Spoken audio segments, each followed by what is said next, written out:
There was this spreadsheet that Ravelry put out. 72.3% of Ravelry sellers earned less than $50 that month on their patterns. The joy of your hobby, does that infuse into the life of your work?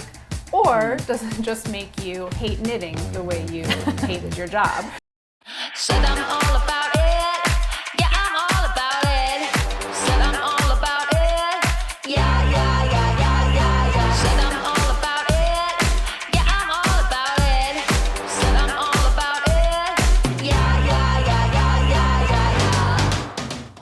Hello, and welcome to Two Women Yelling About Knitting, a show that is not about what we're buying or what we're making, but instead asks questions like, should you monetize your hobby? This is a space where we look up from our works in progress and acquisitions and talk about what we see in the wider world of knitting, its political, social, and historical context. But don't worry, it'll be fun. I'm Anjali, and I'm a knitter in Denver, Colorado. I'm Allison, and I'm a knitter living outside of Washington, D.C. We're friends who share a love of knitting, as well as an interest in a lot of sticky topics that relate to knitting, things like traditional gender roles, consumerism, body liberation, and more. We're recording a 6-episode season with a new episode and a new topic every 2 weeks. If you want to join us on this journey, hit the subscribe button to follow along. Anjali, what is your second favorite hobby? Obviously, knitting is the first, but what else do you do with your time for fun? My second favorite hobby, the one that I spend the most sort of time and money around, the day-to-day life, it would have to be gardening.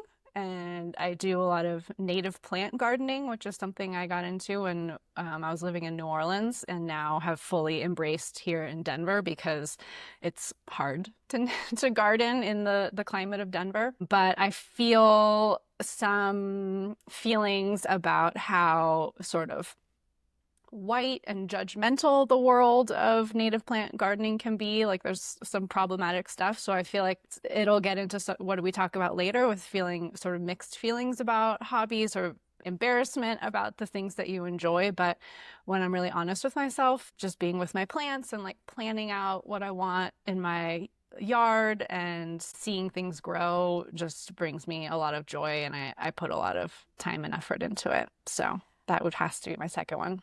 I'm glad that you brought up like the complexity of it. I think my hobby also has some of the complexity that we're looking at in this episode, less about maybe like the racial or social implications and more about like the psychological implications.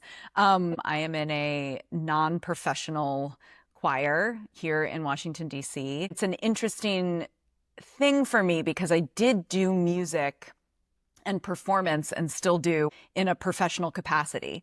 And somehow I have been able to separate music out of that professional space. Like, I am able to sing in a truly amateur way, in a way that feels truly joyful and truly relaxed in that hobby setting. I love the idea of just relaxing into your hobby. Like, that's what it should be. Which is exactly why we wanted to talk about this question today. I mean, the question, right? Our idea with this podcast is that we are not answering, but examining a question in every episode. And so the question, as we stated in the beginning, is, should you monetize your hobby?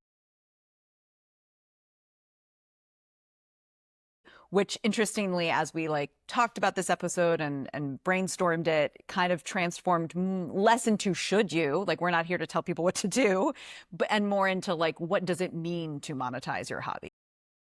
Do it or don't do it, but what are the feelings and circumstances surrounding that kind of decision? One reason why we are thinking about this topic and why we wanted to talk about it is it seems like there are more and more avenues for making money every day. A key one is just selling actual knit items or doing sample knitting for people, like actually having your knitting works sell for money. You get asked that a lot. I feel like by non-knitters, they're like, oh, do you ever sell stuff? And I'm like, well, you can't make things out of patterns that aren't yours. The amount of time I put into this would put such a price tag on it. But I feel like especially for non-knitters, that's like the go-to, oh, is this how you make money off of this? Right. Also, selling yarn is certainly part of that world, whether it's indie dyers or hand spun. We're not really going to look at this one today, but it's certainly a very popular one. Yeah, and of course, designing and selling your own patterns is a huge one, and it seems like there's new designers entering the space every day. And then also content creating.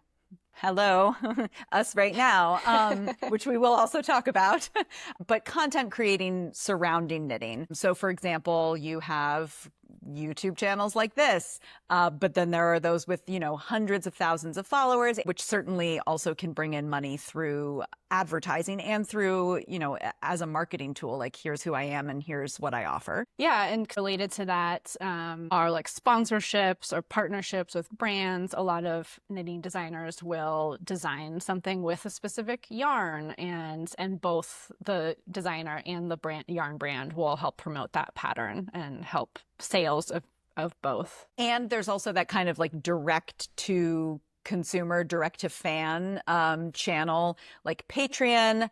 I think it's pronounced coffee, right? K-O-F-I, and I want to say like Ko-Fi, but it's like, well, no, it's Buy Me a Coffee. That's why it's called that, which are ways that you pay $5 a month to have access to extra content. And then, of course, there's yarn brick and mortar, like local yarn stores are one option. Although, as we talked about in the last episode, those are shrinking in number. But you're also seeing a rise of things like retreats or, trips to Scotland to tour and learn about yarn and purchase yarn, make patterns together, things like that. This will not be news to anybody, but it's almost never just one outlet, right? Like you have the person who is the designer, but then also does teaching or retreats and also has a Patreon or a YouTube channel or both. As we have developed this podcast, we've noticed that I tend to be like the person who's like, what's the historical background on this? Like, how far back can we go in time to think about this question? And Anjali is very much the like contemporary sociological, like, what does this mean now person?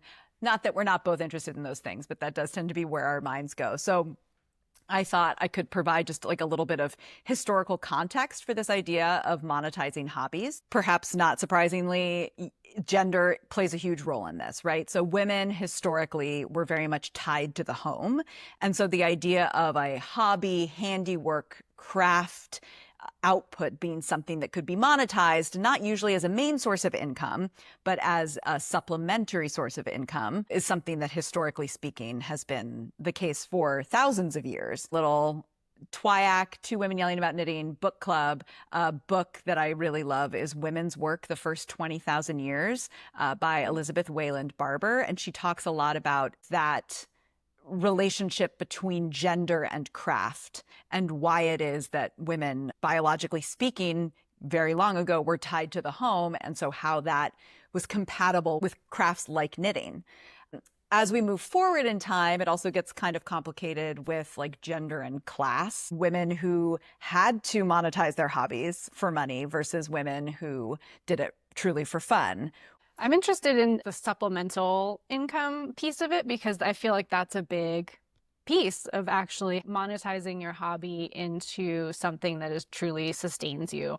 And you have to do so many different things to actually make a living off of knitting, it seems these days. It feels like there's a lot of resentment online sometimes of knitting designers who are trying to do too much. I think there's just a lot of curiosity around, can you sustain yourself and your family with what you're making off of knitting? And it seems like the answer a lot of times is no. And this context of it, historically, you didn't have to sustain yourself through just knitting. It was like extra money for your family.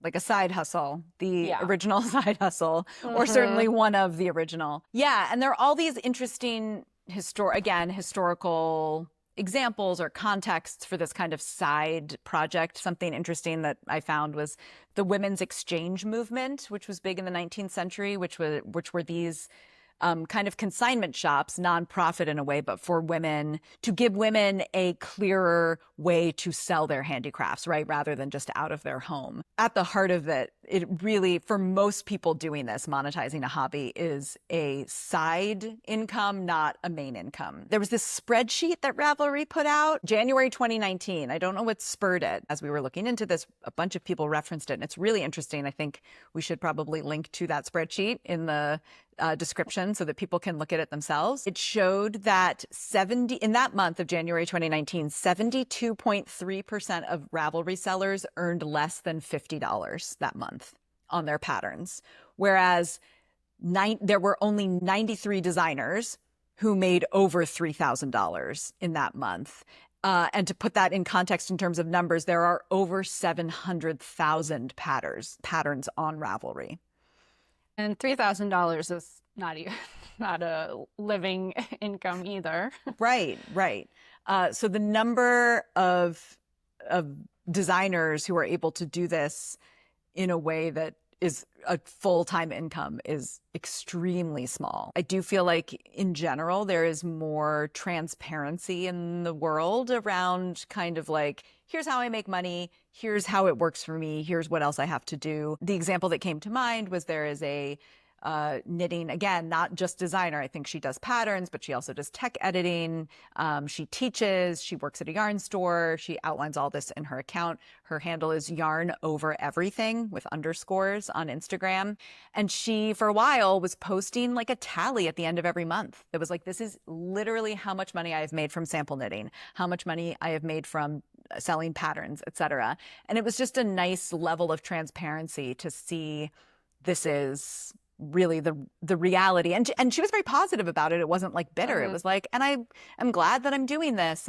But this is the reality of how much money I'm making off of this. Yeah, I really appreciate transparency from people, and shout out to like YouTube knit tubers who share how much they're actually making off of YouTube. Allie Makes Everything has a really great video where she just breaks down in her first year of having a YouTube channel, like this is how much she made from sponsorships, this is how much she made from just viewership, how she got to certain levels, what episodes generated the most interest and the most views.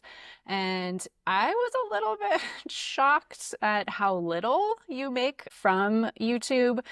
I guess not really, because, this world, but it was helpful. Like I shared it with Allison. We're going into this with open eyes and ultimately decided like, it's not about the money. It's still enjoyable. But just better knowing like this is never going to be a money-making endeavor, most likely. And so got to do it for the love.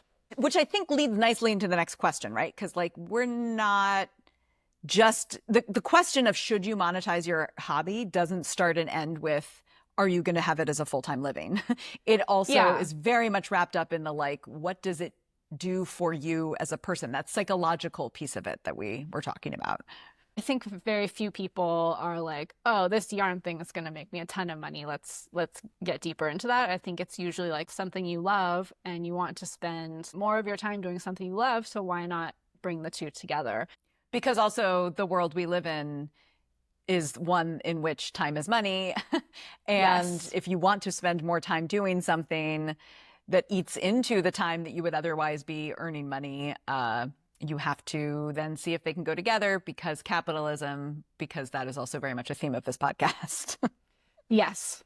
So the question, does that bring you like the joy of your hobby? Does that infuse into the life of your work? Or does it just make you hate knitting the way you hated your job? Under capitalism, where everything we do is about productivity and just producing something and spending our time in ways that are generating income or generating something, how does a hobby fit into that? And one thing that really has inspired me as I think about hobbies and the role that they have in my life is a book that I read called 4,000 Weeks, Time Management for Mortals. You actually have it in front of you to share. Yeah, I checked it out from the library, and after I read it, I loved it. And this was in a little free library in my neighborhood. It was great. So I'm actually going to read this section from the physical book. In the chapter called Rediscovering Rest, he talks about hobbies, and actually talks about Rod Stewart's hobby of building model trains. Who knew? I'm so glad I know that now. Yeah. So he just talks about how you feel guilty about doing them or just sort of embarrassed about having certain hobbies. So he says, yet it's surely no coincidence that hobbies have acquired this embarrassing reputation in an era so committed to using time instrumentally.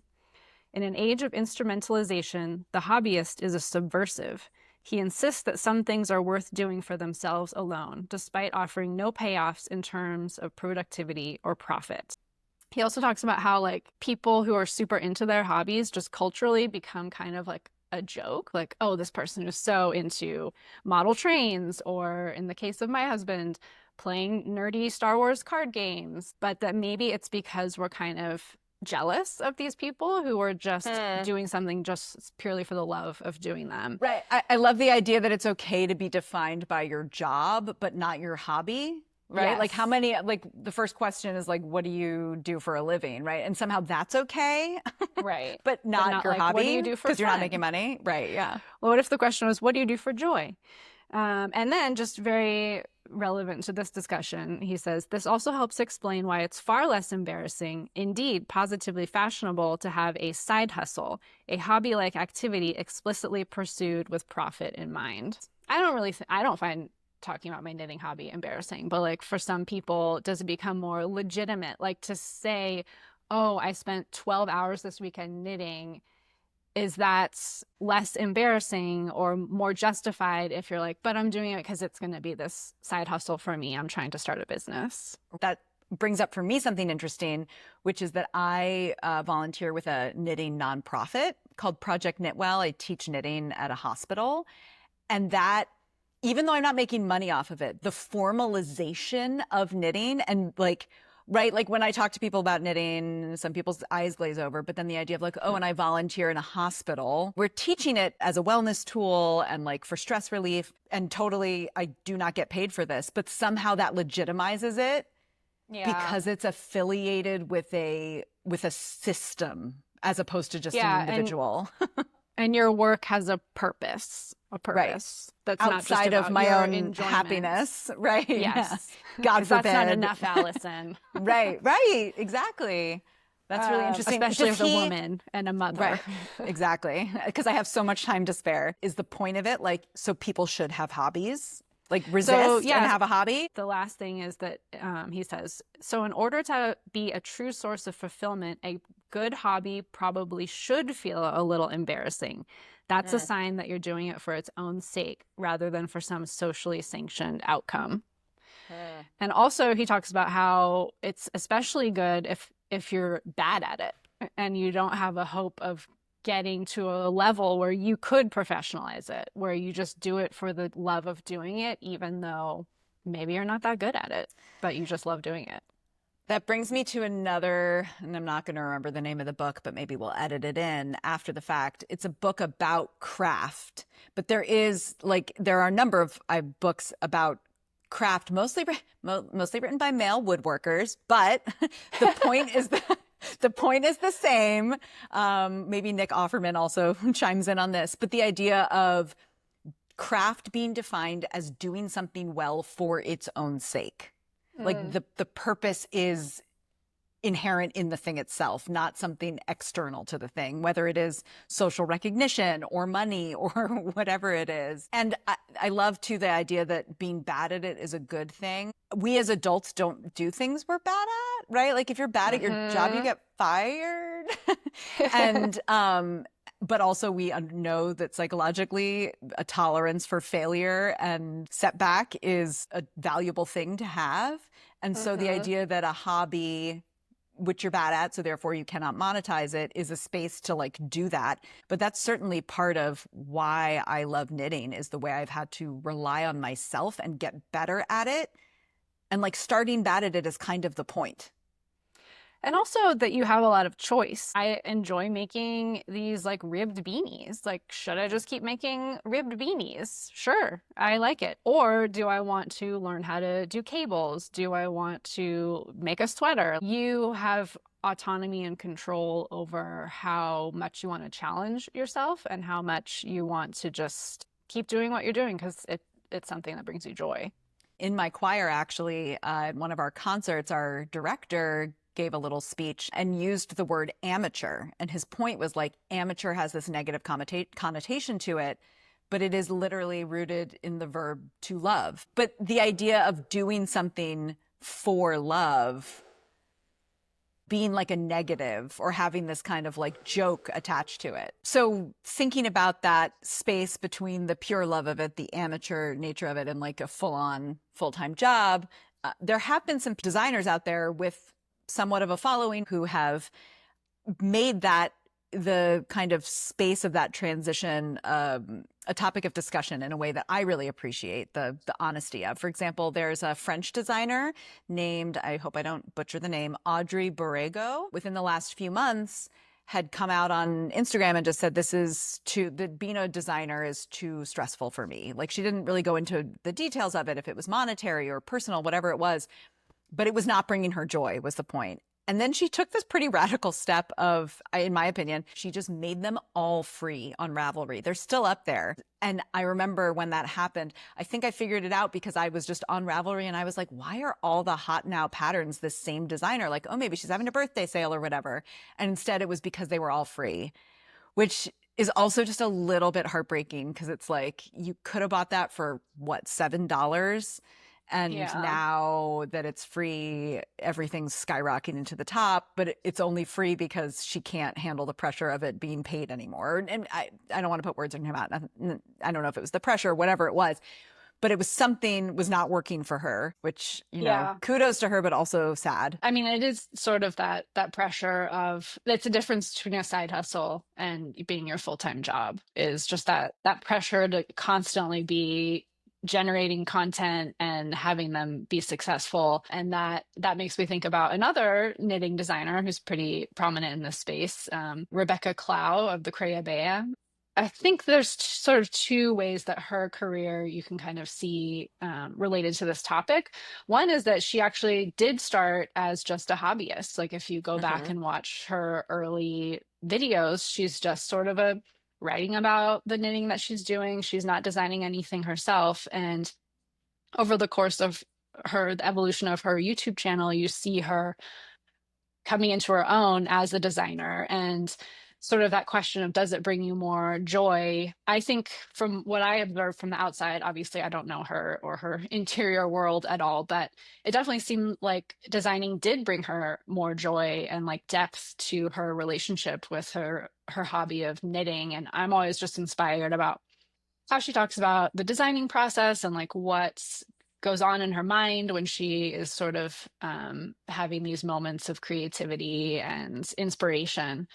And just recently, she ended up transitioning into full-time designing, whereas before she had a full-time job and the designing was just on the side. And she talked pretty openly about how as soon as she made that transition, that her two next patterns that she released were some of her worst performing patterns, and how that was just really scary to think that she had just taken this leap and maybe it wasn't going to be the sustaining career that she had hoped for. So I thought that was just an interesting glimpse into what things are like when you do try to make knitting your full-time job, and how it is possible to maybe bring more joy into your life through just having more depth with the work that you're doing.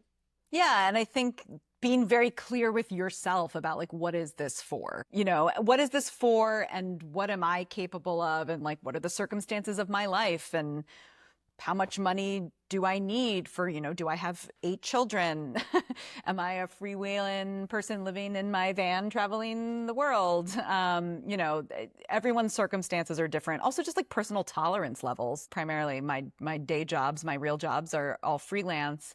But I have a husband with a steady job and health insurance, and I am the primary caregiver. So, right. So we have a system that works for us. That's why it comes down to the psychology of it and kind of why you're doing it, how it fits into your life, what your tolerance for failure, uncertainty, fluctuation is. Which does bring us to this next point, where we both, not with knitting, but we both do have some interesting overlap with the hobby and professional spaces being blurred. I'll go first. My other job is acting. I do have a graduate degree in theater. Super useful. Although I did do some teaching, right? So again, I mean, that's also a space where how many different side hustles can you have related to that main thing? So I did teach for a while. I would love to go back to teaching theater. As I got more into singing in an amateur way, I had this really interesting, just kind of ongoing thought process about acting as a different thing, where it's like, okay, well, I got a degree in this. Okay, I am in actors unions, which make me, quote, a professional, despite the fact that I probably never will make a full living off of performing. But I now find myself having hangups about it in a way, like, right? The idea of like singing in a community choir, it's like, yeah, of course. But the idea of doing community theater and like putting my time into something that I ostensibly love, aside from the fact that I literally can't because of the unions, but even if I weren't in the unions, I think I would have a hang up about it, which I don't like. As much as I still absolutely love performing, I struggle internally with this idea that if it's not professional, I shouldn't be doing it. And it's like, that makes no sense actually underneath. Yeah, I think acting. So my husband is an actor, so I also am see this firsthand. But I think acting in particular has, I don't know if it's because it's so sought after or because like at the highest level, it's one of the few arts where you can make a great living. Yeah, the 93 designers who make over $3,000 a year and the 93 actors who make over $3,000 a month are more or less the same. Yes. And so there just seems like a lot more room for this feeling that if you don't maintain the same level, that you're somehow failing, instead of being about like, well, are you still getting to do the thing that you love to do? So right. There was something about crossing the line of professionalism with acting and like the idea of like, oh, well, you just go back. I've had a very hard time doing that. Like, I'm curious about people who cross the professional line, so to speak, in a field and they make it their job. What does it then mean to decide that that's no longer your job, but you still do it for fun? Like, I also know a lot of people who, I was just talking to someone yesterday who had pursued a professional musician path. And I was like, oh, do you still play? And she was like, nope, like I don't anymore, right? It's not like you dial it back and go back to amateur. It's like the idea that it's, oh, this porous thing, I can just step back across to the other side. And it's like something has changed and it's hard to do that. Which I'm curious now for you and like the field that you have professionalized, but then also probably still have to do on a daily basis. Yeah, so mine is cooking. In my, mid to late 20s, got really into cooking, like many people in their mid to late 20s, where you have so much time and no dependence on you making them a dinner that they're actually going to eat. And it maintained the joy. Yes. And so I ended up just doing that for fun, and then had a friend who had started a personal chef business and was working for a billionaire in Malibu, California. And she invited me to fill in for a couple days and cook with her team. And I just loved it. It was really fun to actually spend the day doing something that I loved, having access to all the ingredients with no like monetary limits, and being with my friends, working all day. Like my boss was my good friend. So I ended up doing that for on and off for about 3 years, I think. And so in some ways it was great, like in all those ways I described. And in other ways, it just completely cratered my interest in cooking at home. Like I never wanted to come home and cook dinner. And I think you hear that a lot from professional chefs that work in, restaurant kitchens all day, is that do they ever cook at home? No, they're making something super casual because they're using up all that cooking energy at their job. And I also was a food writer and editor working for The Kitchen. And so read a lot of like food blogs and cooking websites, kept up with the trends, and just got completely burned out on that as well because it became part of my job. And I still have never gone back to that deep interest in like following food content. And I also am very like, yeah, cooking, it's fine. Like maybe once every 3 months or 4 months, I'll have like a party for friends where I get really deep into cooking, but it's really difficult, especially since having kids who do have so many demands and just don't like a quick, Mhm. easy thing whipped up at the last minute the way I used to do when I would just stop at the farmer's market and then make some sort of veggie heavy bean dish. Like that's just not happening. So it really robbed a lot of joy from like something that was once like a very creative and fulfilling hobby. That's really the sort of gap in my life that knitting came to fill was just the fun and fulfillment I got from cooking when it was simply my hobby. Which, of course, brings us to this question, which is, what are we doing right now? Like, of course, like we're putting something on YouTube, which is us talking about knitting. Like, is that not monetizing a hobby literally right now? Which, there's also this interesting thing of what this podcast is about, which is like we're friends before. We talked about knitting and it was like, oh, here are these questions that we're interested in. And there's this room for these questions that we haven't seen answered a lot. And so we want to put that out there. And it's just a fun time to hang out with my friend who's halfway across the Yes. country. So like, I wouldn't say we are actively monetizing it at this point. That is not the end goal or any part of the goal at all, so much as it is to like share what we love in a public way and get to talk to each other. I don't know. That's my take. What do you think? Yeah. I mean, I feel like it's more like a live journal or something, where you just have something you want to say Vlog. and you want to share it with the world. It's like these are just genuinely things that we're interested in talking about, and I want to hear Allison's thoughts on them, and would like to hear from other knitters out there. What are your thoughts on them? Because I feel like there's so many topics that are interesting that we want to dig into, that there's very few magazine articles being written about in these sort of sociological and historical ways, or at least not that I'm seeing. So I just think there was room for us to come in and have these conversations, and it's not to make money because it's probably not going to make a lot, but just because it's a way to bring enjoyment to our time. And I think I wanted to be very intentional about, we're just going to have these 6-episode season and see how it goes. And so it didn't become this sort of heavy expectation of, oh, I need to like churn out content just to feed the beast. But like, let's actually be thoughtful and talk about things that we really want to talk about and have sort of a finite time period so we can stop and say, do we want to keep doing this? Like, is it still bringing us joy?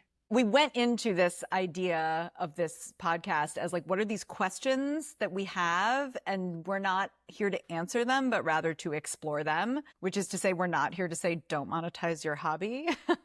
But really to just, I mean, the takeaway, if there is one, is like monetizing a hobby changes your relationship with that thing. So that's just something to consider if you want to go down that path. Yeah. Are you okay with those changes? And are the trade-offs worth what you'll potentially get from it? And we also are wondering, do you know of anyone out there who has monetized their knitting hobby and it has brought them more joy and fulfillment? Or if you have monetized your hobby, what's been your experience with it? So leave some comments. Yeah. Let us know. Yeah. And because I do think it's absolutely possible to do. And I am curious about that. Again, we've both had these like kind of negative experiences with monetizing other hobbies. So to hear from people who have monetized it as a side hustle and have maintained the joy of it, like what are the parameters that you put on it? Or like, how do you do that for yourself, both in a logistical time management way, but also in a psychological, like coming to this from a healthy perspective way? Yeah, I'd be very curious to hear. I think we can move on to our Two Women Happy About Knitting segment, where we talk about something knitting related that is making us happy right now. And mine is that I have finished my field day cardigan, which Ooh, is I have to look in, away from the camera so I can actually examine it in the window. okay, I haven't done the Nice. finishing, so it's not the button bands out there, but it's like drop shoulder. It also haven't hasn't been blocked. This is, can you see? This is the Mungo half wool, half cotton yarn from Retrosaria Rosa Pomar. So it's pretty soft, not super soft, and it's good for sort of just cardigans where you want an extra layer, but you don't need it to be like super warm and cozy, but just kind of in between shoulder seasons. Had you knit a full garment with that yarn yet? Because I remember you talking about it last time Yes. being Yeah, okay. actually it's another cardigan, which is like my most worn thing. So I was like, I need it. I think I would use a second cardigan. Like I would wear it a lot. So Cardigans, decided to yeah. do that. I need more And cardigans in my life too. yeah, it is. I find them to be more work just because of like the back and Yeah, forth and the button yeah, band and everything. But definitely worth it for how much I wear it. yeah. Um, and I have some buttons on the way. They're these mussel made out of mussel shells, so kind of blue. And I think the color of this yarn is like something referencing like marine. So I feel like it goes with the theme. Thematic Yes, yes, continuity. yeah. Nice.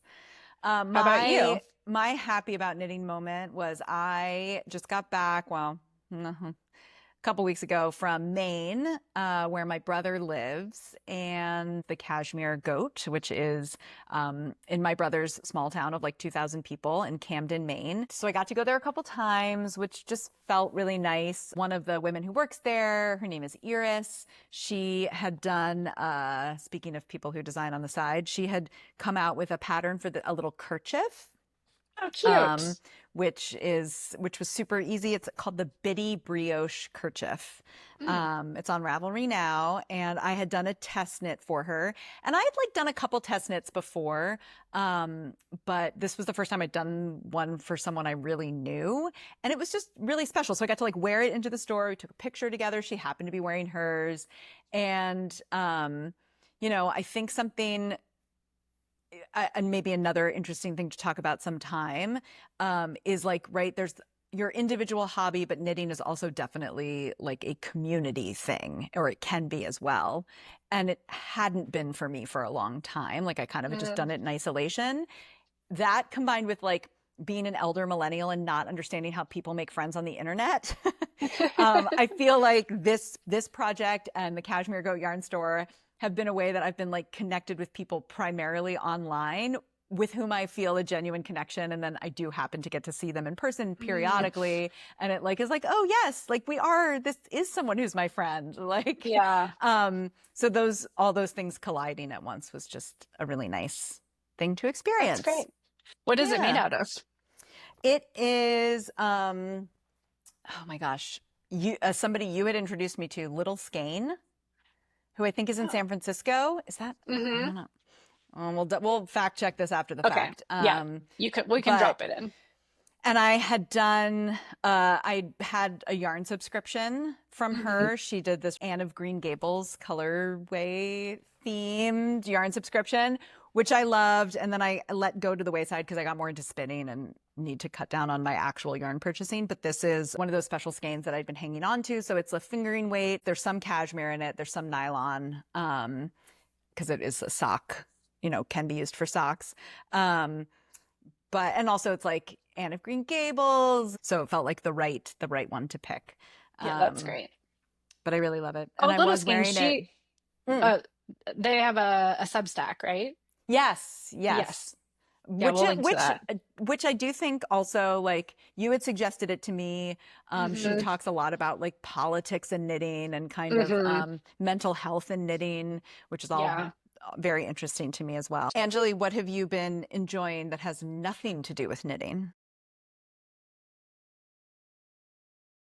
So, on the topic of hobbies, I am actually learning how to swim. Not that I couldn't swim at all before. I learned how to swim as a child at my local YMCA. Definitely just like doggy paddling.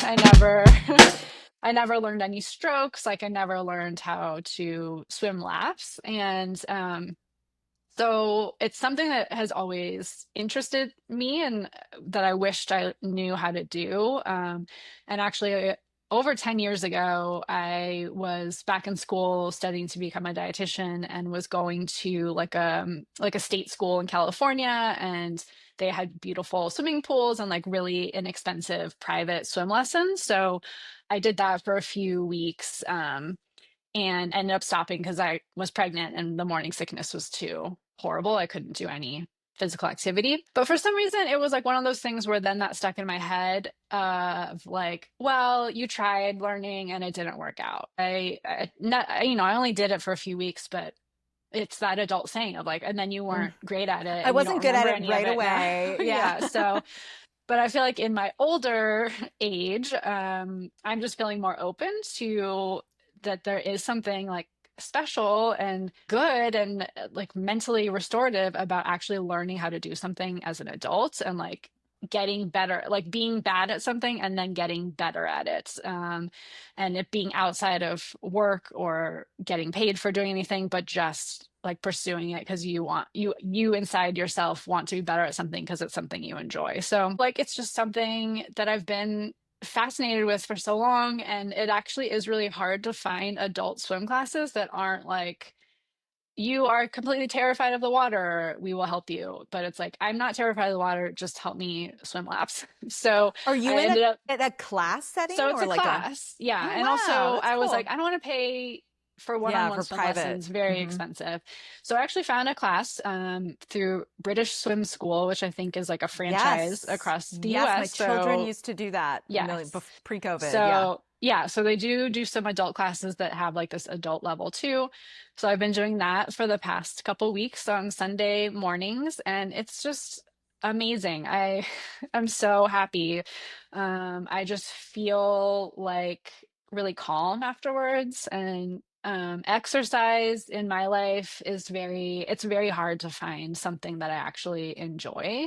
Mm. As an introvert, I don't like going to the gym. I don't necessarily like group classes. I actually don't like running. I just like the circumstances to be very predictable and that I can know what I'm going to expect. So I actually do a lot of Peloton because it's all just in my basement and I figure it all out by myself.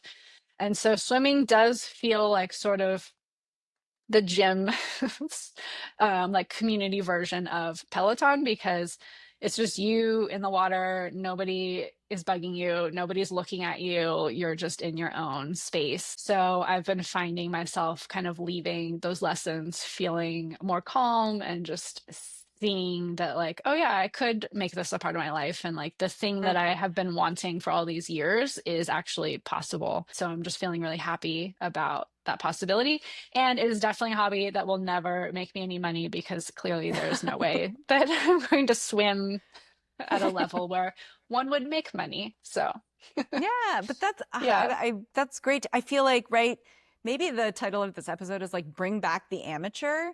Hmm. I don't know if this is true in Denver, but certainly outside Washington, D.C. I was just having a conversation about this the other day. I mean, even at the child level, it is hard to find beginner classes, right? Like my kids, both of them can swim, but one of them was like more interested in like developing swimming.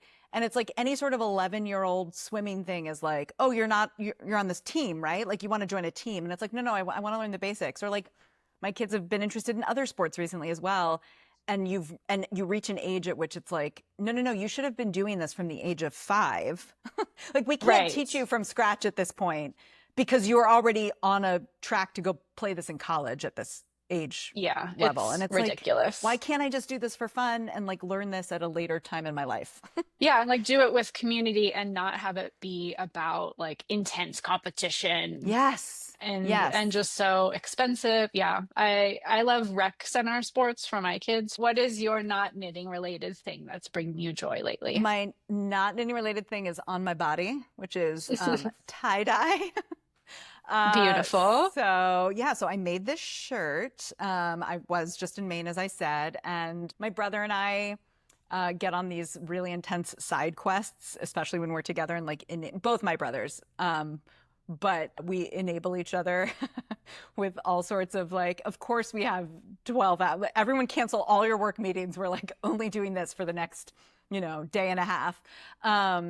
So 2 summers ago, it was like colorful tie-dye. And then this summer, I got it in my head that we were going to do bleach tie-dye, which is like a different world. Yeah, it's cool. It distributes It looks really differently. different. It doesn't fade, like, right color, even if you treat the fabric, like the color dye at the amateur level is going to wash out eventually. But I think that bleach, it does kind of deteriorate the fabric, but it doesn't wash out the same way. So I got really into bleach tie-dye and it was super fun. And we did it all together. And basically any other adult or child who came in the house was like forced into some sort of tie-dye experience and all came out enjoying it. This kind of feel like art has never been my thing, right? Like I can only draw stick figures. It's like a joke in my house about how bad I am at visual art in terms of like drawing, because my husband's very good and both my kids are good and interested in it. And it's like, I'm so bad at it. And I've always told myself that and not like lost sleep over it, but it's just kind of been like, I am not a visual artist. And only in the last few years, as knitting has become more of a thing for me. It is fiber arts and this is textile art in a way. And so that's just like another way where it's like, oh, maybe I do have a sense of aesthetics. If I can decide that I like something that looks like this, and it's a technique that I research and have practiced and, get good at. Shout out to Rennie's in Maine, which is like a Maine specific chain of stores which sells highly discounted items. We only do comfort colors in tie-dye. And so that's what, not sponsored, but that's what this is, because Rennie sells them at a really good discount. So Allison, when are you going to start selling these shirts that you're Oh making? my God. It's part of the conversation. Like we always joke every year. So is Denver like this too? Maine is like a world of side hustles. The number of micro bakeries in my brother's 2,000 person town is absolutely disproportionate. It is like a summer town, but there's like the person who does the sourdough. There's the person who has like her garage is a little cottage bakery open just on Saturday mornings and Venmo only. My daughter the other day was like, why is everything where we live like a chain? And it's like, because the cost of having a business is so much higher in areas like suburban Washington, D.C. So we do joke, it's going to be tie-dye, devil sticks, hacky sack, whole like 90s store out of my brother's house. Every year we threaten to do it. We haven't done it yet. Speaking of small makers, need to shout out Golden Earth Designs, who made this beautiful knitting themed mug, which I've been dreaming out of the whole time. So I felt like the need to definitely give credit where it's due. But talks a lot in her social media about burnout, about, creative inspiration, about how she has a financial model that works for her, what works and what doesn't, and is very clear about that. So good for her. Love that. Yeah. So that's the conclusion of our second episode. Let us know in the comments what this brings up for you. What are you thinking about hobbies and monetizing, how you spend your time? Anything you want to share, please do. All right. All right. Thanks, Allison. Thanks, everyone. Anjali. See you guys. Bye. See you next time. Said I'm all